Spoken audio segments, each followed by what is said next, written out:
एक हाउसवाइफ के लिए वो दिन बहुत खुशी का होता है जिस दिन के वो अपने घर की ग्रॉसरी के लिए जाती है, क्योंकि भाई स्किन केयर की भी तो कोई चीज़ें मिल जाती हैं ना हम लोगों को। ये डर्माइव का मॉइस्चराइज़र कीमत के लिहाज से बहुत ही अच्छा मॉइस्चराइज़र है। सबसे पहले आप लोग मेरी वीडियो को लाइक कर दें, मेरे चैनल को सब्सक्राइब कर दें। आप लोगों की तरफ से मिलने वाली ये हौसला अफजाई हमारे लिए तो पेट्रोल का काम करती है। बहुत मोटिवेशन मिलती है और हम लोग फिर मेहनत करने लग जाते हैं। आज मैं मिडिल क्लास हाउसवाइफ के लिए ग्रॉसरी की 5 टिप्स शेयर करूंगी कि किस तरह आप अपने बजट में रहते हुए ग्रॉसरी करें तो ये आपके लिए ज़्यादा बेहतर है। अभी मुझे अपने बेटे के लिए ब्रंच बनाना है तो मैं किचन में जाऊंगी और ब्रंच बनाऊंगी। आप लोगों ने कहीं नहीं जाना, मेरी वीडियो को फुल वॉच करना है।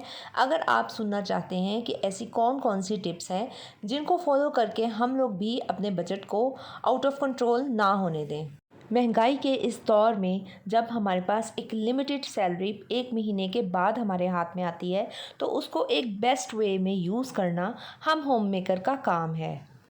तो यहाँ मैं आपके साथ 5 टिप्स शेयर करने लगी हूँ। सबसे पहली टिप ये है कि आपने घर से निकलने से पहले आपने अपनी लिस्ट बनानी है कि आपको किन किन चीज़ों की ज़रूरत है। सेकंड टिप ये है कि आप अपनी पेंट्री, अपनी फ्रिज को अच्छे से चेक कर लें कि आपको किन किन चीज़ों की ज़रूरत है। उन्हीं चीज़ों को आप लिस्ट में ऐड करेंगी।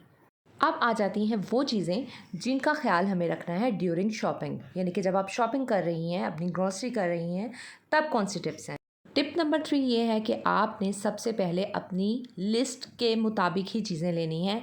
आपने उसके अलावा कोई भी चीज़ आपको अच्छी भी लगे तो आपने नहीं लेनी। और टिप नंबर 4 ये है कि आपने सीज़नल चीज़ों की तरफ ही जाना है। जो आप चीज़ें आपके सीज़न की नहीं हैं, जैसे बहुत सी चीज़ें आपको कपड़ों में नज़र आएंगी, वेजिटेबल्स में नज़र आएंगी, फ्रूट्स में नज़र आएंगी, आपने उन चीज़ों की तरफ नहीं जाना। आपने सीज़नल चीज़ों के, यानी कि जो मौसम के हिसाब से चीज़ें हैं, सिर्फ उन्हीं चीज़ों को आपने बाय करना। हम ख़वातीन अक्सर वो चीज़ें भी ले लेती हैं जिनकी हमें ज़रूरत नहीं होती या जिनकी ज़रूरत हमें कुछ अरसे के बाद होनी होती है। हमें जब वो चीज़ें नज़र आती हैं तो हम उनको ख़रीद लेते हैं। तो ऐसा आपने बिल्कुल नहीं करना है। आपने सीज़नल चीज़ों की तरफ ही फोकस करना है।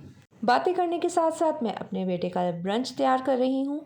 मैंने उसके लिए चकोर पराठा बनाया है और अब मैं कबाब फ्राई करूँगी। साथ साथ मैं आप लोगों के बातें भी कर रही हूँ और अभी मेरी टिप नंबर 5 बाकी है। आप लोगों ने वीडियो को फुल वॉच करना है और प्लीज़ कमेंट भी कीजिएगा ज़रूर। टिप नंबर 5 मेरी तमाम लेडीज़, तमाम ख़वातीन के लिए ये है कि आप क्योंकि घर को मैनेज कर रही होती हैं तो वो चीज़ें जो घर में फ्रीक्वेंटली यूज़ होती हैं और पड़ी हुई होनी चाहिए, जैसे आटा, चीनी, दालें और चावल, ये चीज़ें आपको हमेशा बल्क में ख़रीदनी है, यानी कि ज़्यादा मिकदार में ख़रीदनी है। अगर आप इसको कम मिकदार में ख़रीदेंगी तो आपकी चीज़ें जो हैं वो आपकी थोड़े दिन के बाद ख़त्म हो जाएंगी। तो अब आपने अपनी फैमिली, अपने गेस्ट के आपके घर में कितने मेहमान आते हैं उसके हिसाब से महीने की लेके रखनी है। ओके जी, अल्लाह हाफ़िज़।